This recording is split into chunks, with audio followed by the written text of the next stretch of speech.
তাপস বারিক, Republic বাংলায় আপনি বলেছেন কথা, আপনার পরিবার কথা বলেছে। আজকে রিপাবলিক বাংলায় আরও একবার কিশলয়ের অগ্নিবাণে লক্ষ লক্ষ মানুষ যারা এই শো দেখেন, বাংলার 1 নম্বর শো সন্ধ্যে 6টায়, বহু মানুষ আপনাকে এই মুহূর্তে লাইভ দেখছেন। স্যার, আপনাকে কিভাবে চাপ দেওয়া হচ্ছে, কি বলা হচ্ছে যে আপনি বলুন নিজের বাড়ি নিজেই পুড়িয়েছেন? আজকে বাংলার মানুষকে সত্যি কথাটা বলুন, বলুন তাপসবাবু।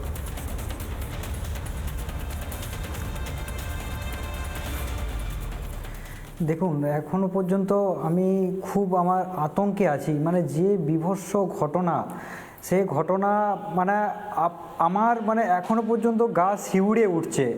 আমি রীতিমতো আমার নেতৃত্ব আর আমি পুলিশে কমপ্লেন দিই, পুলিশ সেই তদন্ত করতে আসে। পুলিশ তদন্ত আমার বাড়িতে করতে আসে, দিয়ে রীতিমতো ওখান থেকে শোনা যায় নাকি যে ওনারা প্রেশার সিন্ডিকেট করছেন। আমি কি করব, আমি কিছু বুঝতে পারছি না। মানে আমি এতটাই নিরুপায়, আমি খুব আতঙ্কে রয়েছে এখন এই মুহূর্তে। আতঙ্কে রয়েছেন তাপসবাবু, আতঙ্কে রয়েছেন। আপনার পুলিশ প্রশাসনের কাছে গেছেন, পুলিশ থাকলে তো আতঙ্কে থাকার কথা নয়, পুলিশ তো সাহায্য করলে আতঙ্কে থাকার কথা নয়, পুলিশ তো রক্ষক, পুলিশ তো রক্ষাকর্তা।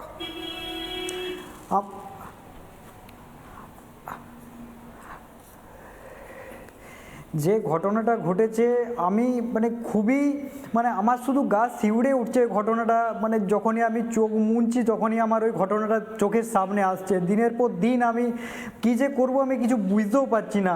মানে এই সিচুয়েশনের মধ্যে রয়েছে আর কি। শুধুমাত্র আজকে আমাকে বিজেপি করার অপরাধে আজকে আমার এরকম নৃশংস, এরকম একটা মানে জঘন্যতে আমাকে আজকে মানে কি বলবো মানে পরিস্থিতির সম্মুখীন হতে হলো। তাপসবাবু, আপনি একবার বলুন তো, যারা যদি না জেনে থাকেন যে এক্স্যাক্টলি কি হয়েছিল, কি হয়েছিল সেই রাত্রে, কি ঘটনাটা ছোট্ট করে বাংলার দর্শকদের জন্য আপনি একবার উল্লেখ করুন। আপনি যেমন শিউরে উঠছেন, মানুষও শিউরে উঠবেন। তাপসবাবু দেখুন দেখুন দেখুন আমি মানে আমার একটাই অপরাধ, আমি বিজেপি করি।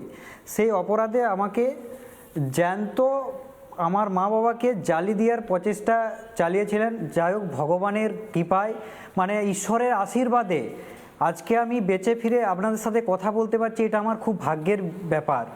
না হলে হয়তো সেই রাতে মানে সকালে আমাদের 3টে মৃতদেহ ওখান থেকে বেরোতো।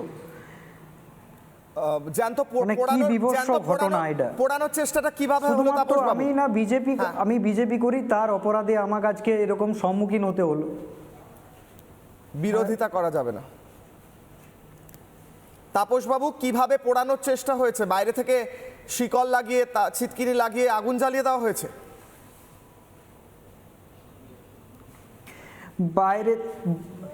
বাইরে থেকে ওনারা ভিতরে, আমরা 3 জনে ভিতরে শুয়েছিলাম, মা বাবা আমি। তো হঠাৎ করে ভিতর থেকে বাইরে থেকে পেট্রোল ছড়িয়ে দেয়।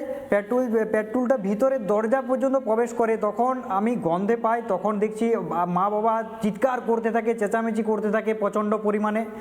সেই প্রচণ্ড চিৎকারে আমার পাড়া প্রতিবেশী সেই সময়টুকু মানে সেই সময়ে এসেছিল বলে মানে তাই প্রাণে রক্ষায় আমরা বেঁচেছি। মানে তৎক্ষণাৎ তারা প্রতিবেশীরা আমার বাড়ির সামনে আসে তারা, এবং সেই দুষ্কৃতীরা সেই মুমেন্টে ওখান থেকে পালিয়ে যাওয়ার পরে তারা ওখান থেকে আমার গ্রামবাসীরা তাকে সবাই মিলে আমরাকে রেস্কিউ করে। তাপসবাবু, আমি আপনার কাছে আবার আসবো। বলবো আমার ভাষা নেই, আমার দিনের পর দিন আমি আতঙ্কে ভুগছি, আতঙ্কে রয়েছি। আমি খুব আতঙ্কের শাসন চলছে, ত্রাসের শাসন চলছে। তাপসবাবু, আমি আসছি আপনার কাছে। নানা ধরনের কন্টেন্ট দেখার জন্য লাইক করুন, শেয়ার করুন আমাদের ফেসবুক পেজ, সাবস্ক্রাইব করুন আমাদের ইউটিউব চ্যানেল। পাশাপাশি অন্যান্য ব্রেকিং নিউজের জন্য অবশ্যই চোখ রাখুন রিপাবলিক বাংলায়।